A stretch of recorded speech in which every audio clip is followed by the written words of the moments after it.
BC కులాలకి చెందినటువంటి వారు నిమ్న కులాల్లో ఉన్నటువంటి వారి సేవకి అంకితమైనటువంటి విషయం మనందరం కూడా గమనించాలి. ఆ రకంగా సమాజంలో ఉన్నటువంటి అట్టడుగు వర్గాల సేవకి భారతీయ జనతా పార్టీ అంకితమైనటువంటి నేపథ్యంలోనే 10 సంవత్సరాల కాలం భారతీయ జనతా పార్టీ అధికారంలోకి వచ్చిన నాటి నుండి నరేంద్ర మోడీ గారు ప్రధాని అయిన నాటి నుండి నేటి వరకు ఏ పథకాన్ని తీసుకొని వచ్చినా, ఏ కార్యక్రమానికి శ్రీకారం చుట్టినా అది సమాజంలో ఉన్నటువంటి పేదవారికి, వెనుకబడినటువంటి కులాలకి చెందినటువంటి వారికి, అట్టడుగున ఉన్నటువంటి వర్గాల వారికి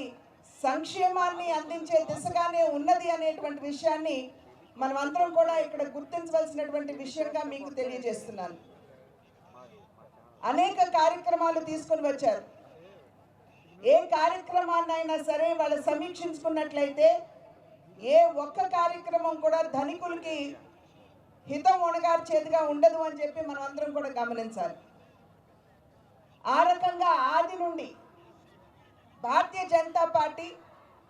పేదలకి వారి సేవకి అంకితమైనటువంటి విషయం మనమందరం కూడా గమనించవలసినటువంటి అవసరం ఉన్నది అని చెప్పి నేను మీకు తెలియజేస్తున్నాను. వెనుకబడినటువంటి కులాలకి చెందినటువంటి వారు సామాజికంగా, ఆర్థికంగా, రాజకీయంగా ఇంకా ముందుకు రావాల్సినటువంటి సందర్భంలో ఆ దిశగా దృష్టి సారిస్తూ బీసీ కులాల్లో ఉన్నటువంటి వారికి సంక్షేమాన్ని అందించడమే పరమావధిగా భారతీయ జనతా పార్టీ భావిస్తూ నేటి వరకు కూడా సేవ చేస్తున్నటువంటి విషయాన్ని మీ అందరికీ కూడా నేను తెలియజేస్తున్నాను. అనేక కార్యక్రమాలు ఇందాక చెప్పాను. సామాజికంగా ఒక్కసారి కనుక మనం సమీక్షించుకున్నట్లయితే ఎస్సీ ఎస్టీ కమిషన్కి చట్టబద్ధత ఉన్నటువంటి సందర్భంలో, బీసీ కమిషన్కి చట్టబద్ధత లేనటువంటి నేపథ్యంలో నరేంద్ర మోడీ గారు ఒక సాధారణ వెనుకబడినటువంటి కులాల్లో జన్మించినటువంటి సందర్భంలో వారు స్పష్టంగా తెలియజేశారు, నేను పేదరికంలో జన్మించాను, వెనుకబడినటువంటి కులం నుండి వచ్చాను, పేదరికాన్ని అనుభవించాను, పేదరికం నా నరనరాల్లో జీర్ణించుకున్నటువంటి సందర్భంలో ఆ వెనుకబడినటువంటి కులాల వారికి, ఆ పేదలకి సంక్షేమాన్ని అందించే దిశగా నేను అడుగు వేస్తాను అని చెప్పి వారు చెప్పినటువంటి నేపథ్యంలో బీసీ కమిషన్కి 102 రాజ్యాంగ సవరణను తీసుకుని వచ్చి బీసీ కమిషన్కి చట్టబద్ధత కల్పించినటువంటి ఘనత భారతీయ జనతా పార్టీ అధికారానికి, ప్రభుత్వానికి, నరేంద్ర మోడీ గారికి దక్కుతుందని చెప్పి మనం అందరం కూడా గమనించాలి. నిన్న మొన్నటి వరకు బీసీ కులాల్లో ఉన్నటువంటి వారికి న్యాయం జరగకపోతే, మన బిడ్డలకి న్యాయం జరగకపోతే ఎక్కడికి వెళ్ళాలా అని చెప్పి ఆలోచిస్తున్నటువంటి సందర్భంలో ఇవాళ బీసీ కమిషన్కి చట్టబద్ధత కల్పిస్తూ మన బిడ్డలకి, ఆ కులాల్లో ఉన్నటువంటి సోదరి మనులందరికీ కూడా న్యాయం చేయించుకునే దిశగా అడుగులు పడినటువంటి విషయం ఇక్కడ ఉన్నటువంటి సోదరి మనులందరూ కూడా గమనించవలసినటువంటి అవసరం ఉన్నది. ఇవాళ మన కులాల్లో ఉన్నటువంటి ఏ ఒక్కరికి న్యాయం జరగకపోయినా వెంటనే బీసీ కమిషన్ అధికారులు మాత్రమే కాదు కదా, మంత్రుల్ని సైతం హాజరుపరిచి మన బిడ్డలకి న్యాయం చేయించుకునే దిశగా ఇవాళ బీసీ కమిషన్కి చట్టబద్ధత భారతీయ జనతా పార్టీ ప్రభుత్వం కల్పించినటువంటి విషయాన్ని మీరందరూ కూడా గమనించాలి అని చెప్పి చేస్తున్నటువంటి అభ్యర్థన. అదేవిధంగా నిన్న మొన్నటి వరకు ఉద్యోగాల్లో జనరల్ కేటగిరీలో కనుక మన బిడ్డలు ఉత్తీర్ణత పొంది వారికి ఉద్యోగాలు వచ్చినా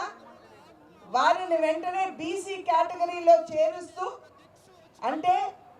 అగ్రవర్ణాలతోటి మన బిడ్డలు పోటీ పడి విజయం సాధించినా కూడా బీసీ కులం అని చెప్పి వారిని ఆ కులానికి పరిమితం చేస్తూ మన బిడ్డలకి న్యాయం జరగనటువంటి సందర్భంలో ఆ రకమైనటువంటి వివక్ష తగదు. ఒకవేళ జనరల్ కేటగిరీలో కనుక మన బిడ్డలు అగ్ర కులాలతో కనుక పోటీ పడి వారు ఉద్యోగాలు సంపాదించుకుంటే దాన్ని బీసీ కేటగిరీలో చేర్చే అవసరం లేదు అని చెప్పి ఖచ్చితంగా చెప్పినటువంటి ఘనత కూడా నరేంద్ర మోడీ గారికే దక్కుతుందని చెప్పి మనమందరం కూడా గమనించాలి. అంటే మన బిడ్డలకి న్యాయం చేయాలి, బీసీ కులాల్లో ఉన్నటువంటి సోదర సోదరీమణులకి న్యాయం చేయాలి అనేటువంటి ఆలోచనతోటి ఏ విధంగా భారతీయ జనతా పార్టీ కృషి చేస్తున్నదో ఒక్కసారి మీరందరూ కూడా ఆలోచించమని చెప్పి నేను వేదిక మీద నుండి చేస్తున్నటువంటి అభ్యర్థన. అదేవిధంగా గ్రేడ్ సి పోస్టులు కనుక ఉన్నట్లయితే ఆ పోస్టులకు కనుక ఉత్తీర్ణులైన తర్వాత వారికి ఇంటర్వ్యూలు అని చెప్పి పెట్టి ఆ ఇంటర్వ్యూలో బీసీ కులానికి చెందినటువంటి బిడ్డలకి న్యాయం చేయనటువంటి పరిస్థితిని మనం దేశంలో నిన్న మొన్నటి వరకు చూసాం. కానీ ఇవాళ నరేంద్ర మోడీ గారు ప్రధాని అయిన తర్వాత ఉత్తీర్ణులైనటువంటి గ్రేడ్ సి పోస్టులకు ఉత్తీర్ణులైనటువంటి మన బిడ్డలకి తిరిగి మీరు ఇంటర్వ్యూ పెట్టరాదు, వెంటనే వారికి ఉద్యోగాలు ఇవ్వాలి అని చెప్పి గట్టిగా చెప్పినటువంటి నాయకత్వం భారతీయ జనతా పార్టీ దగ్గర ఉన్నదని చెప్పి మీ అందరికీ కూడా నేను తెలియజేసుకుంటున్నాను. అదేవిధంగా విద్యాపరంగా చూసుకున్నట్లయితే నిన్న మొన్నటి వరకు మరి అటు సైనిక్ స్కూల్స్లో కావచ్చు, కేంద్రీయ విద్యాలయాల్లో కావచ్చు, జవహర్ నవోదయ విద్యాలయాల్లో కావచ్చు, బీసీ కులాలకు చెందినటువంటి బిడ్డలకి ఎటువంటి రిజర్వేషన్ లేదు. కానీ నరేంద్ర మోడీ గారి ప్రధాని అయిన తర్వాత ఈ స్కూళ్ళన్నింటిలో కూడా అది సైనిక్ స్కూల్ కావచ్చు, జవహర్ నవోదయ విద్యాలయ కావచ్చు, కేంద్రీయ విద్యాలయ కావచ్చు, వాటింటిలో కూడా బీసీ కులాలకి చెందినటువంటి బిడ్డలకి 27% రిజర్వేషన్ కల్పించవలసిందే అని చెప్పి నిర్ణయించింది నరేంద్ర మోడీ గారి నాయకత్వంలో ఉన్నటువంటి భారతీయ జనతా పార్టీ ప్రభుత్వం.